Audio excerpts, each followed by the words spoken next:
In the last part of this series, we stitched in our straps to the main body. We got the interior edge finished and added the lining to our gusset. In this final part, we're going to add in our zipper, install our side panels, and finish stitching around the remainder of the strap. I'll also go into detail about how I finish my edges when using edge paint. If you haven't already, head to the link in the description to get the plans for this project. Let's get into it.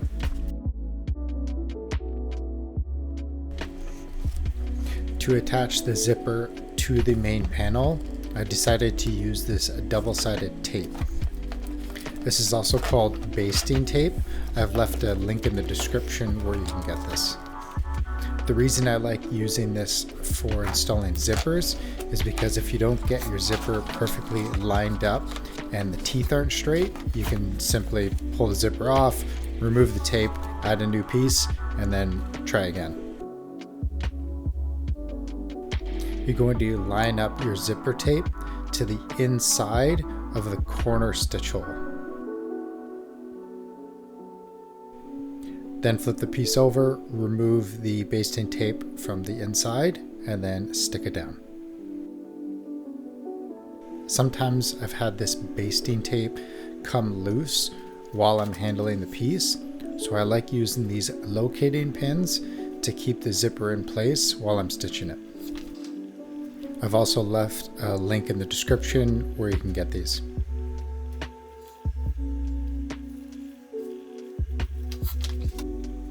Now it's just a matter of stitching this zipper panel in place.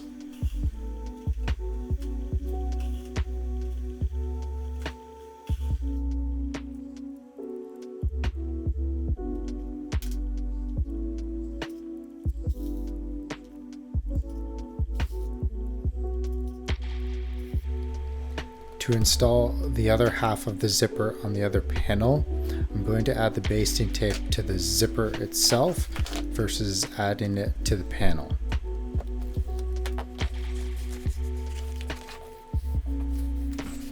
What I'm doing here is lining up the corner of my main panel with one of the corners on my cutting mat. I can then use that corner to line up my other half. That way everything is parallel and lined up correctly.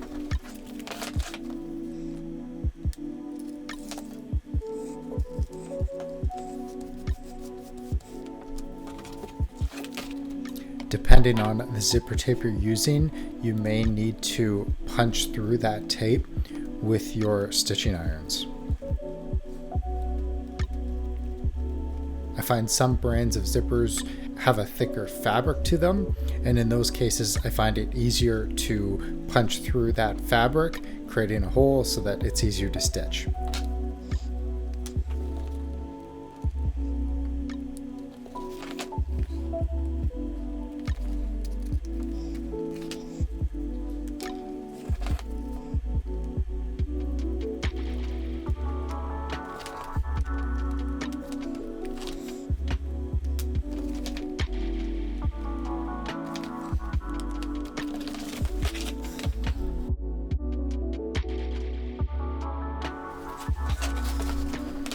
To aid in making sure you get everything lined up correctly, your plans include reference marks for the center of the gusset and the stitch holes that match on the strap and the gusset.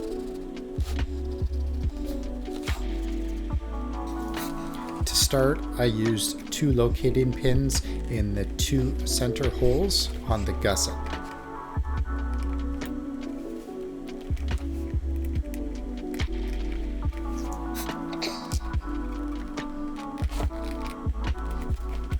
I added another locating pin just before the start of the corner.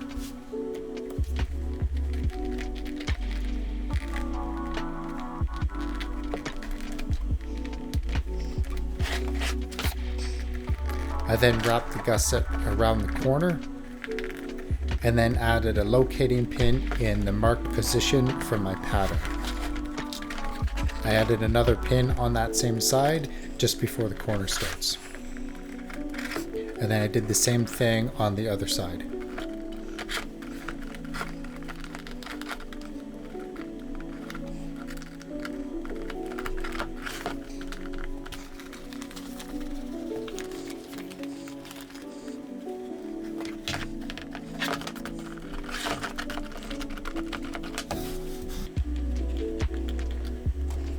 And it's the same procedure for the other panel.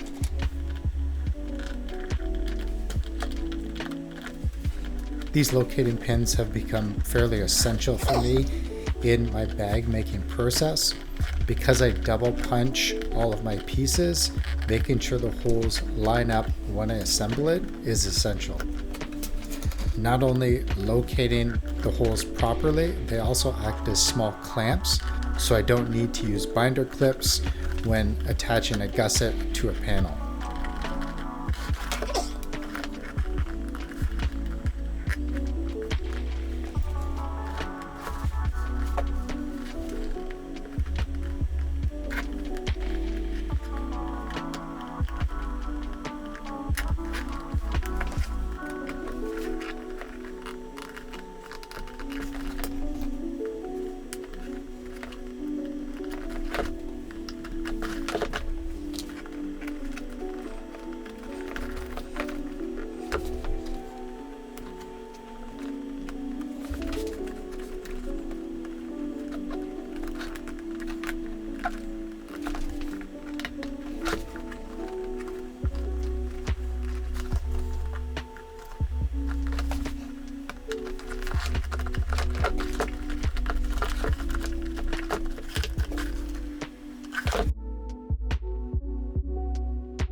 So if all is done correctly, the hole where you're going to start your stitching around the strap should line up with the hole that you finished on around the top of your gusset. The result will be a stitch line that runs all the way around your strap and through your gusset panel, resulting in a seamless transition. There are two options you have here when you're dealing with the section of straps that overlap. You can do this section independently from the main thread, or you can do what I'm doing here. I've taken one needle and I'm looping it back and forth to the end of this stitch run and then back to where I started. And if necessary, I just use my awl to persuade that thread up into the proper angle so that you can't tell it's not a technically proper saddle stitch.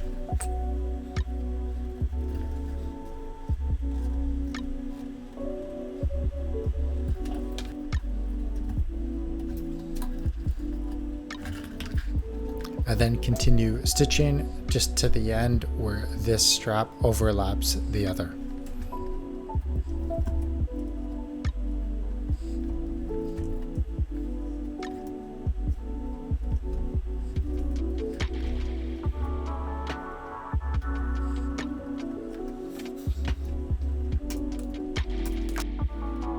To end this run, I'm going to finish off in that last hole where the locating pin was. This hole is also marked on the pattern.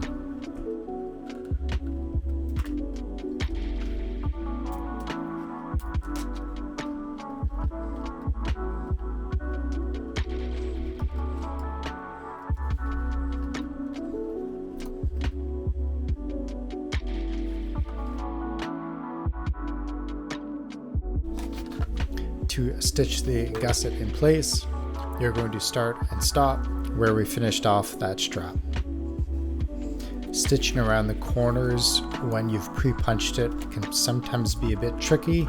If the holes aren't lined up perfectly, you do have to use your needle to kind of persuade it through, but a little bit of patience, you'll get through it.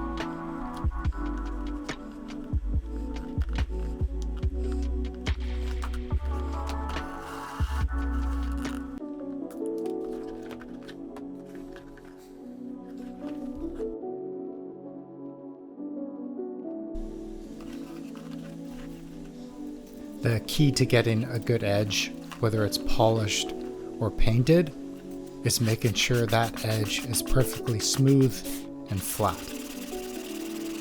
So my first step is using 120 grit sandpaper on a sanding block to get that edge nice and level. Any low spots in the edge will become obvious because they will be darker than the area that has been sanded.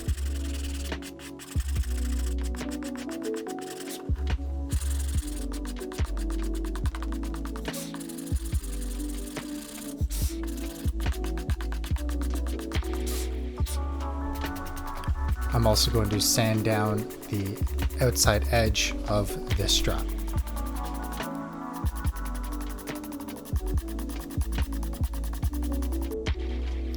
Once that edge is done, I just use my edge beveler to knock down that corner.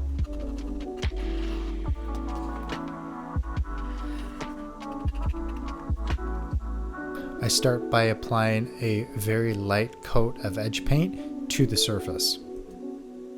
This first thin coat absorbs really quickly into the edge and provides a good foundation for the next few coats.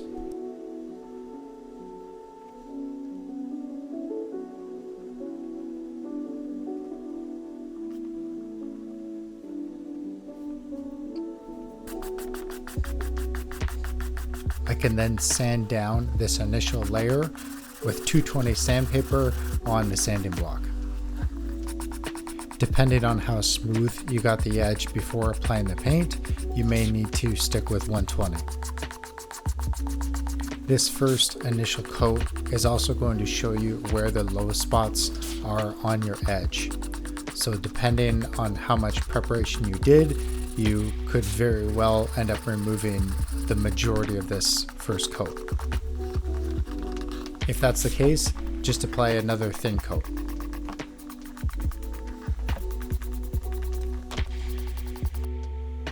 The second coat is when you're going to start actually building up that layer of edge paint. I apply it substantially thicker than the first coat, and I'm focusing on making sure that the edge paint is applied evenly to the surface. I want to avoid any major bubbles in the edge paint that are obvious when you're eyeing down the edge.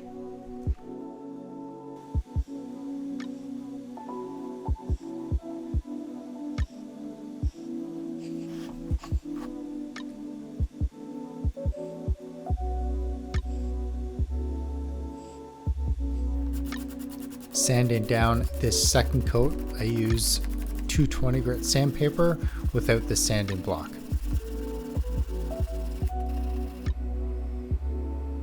My goal here is to sand down that edge until it's uniform in color. That will leave some spots completely sanded through, but that's okay because we're going to apply another third heavy coat. This third coat is the same as the second. Apply a heavy, even coat of paint to the edge, let it dry, and sand down with 220.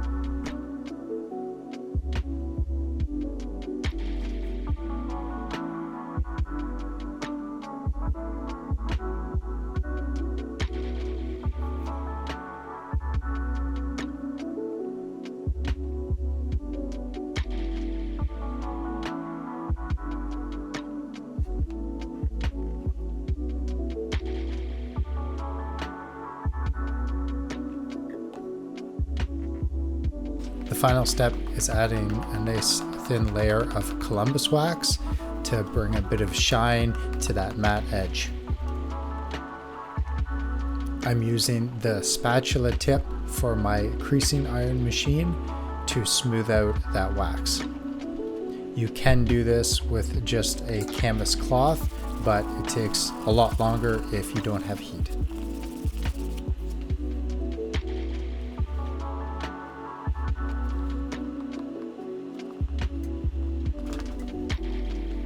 So that wraps up this series. If you have any questions or comments, leave them in the comment section below.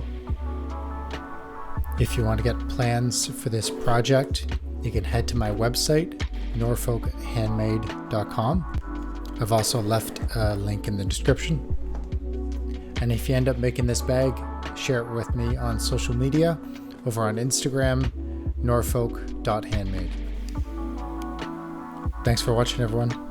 We'll see you in the next one.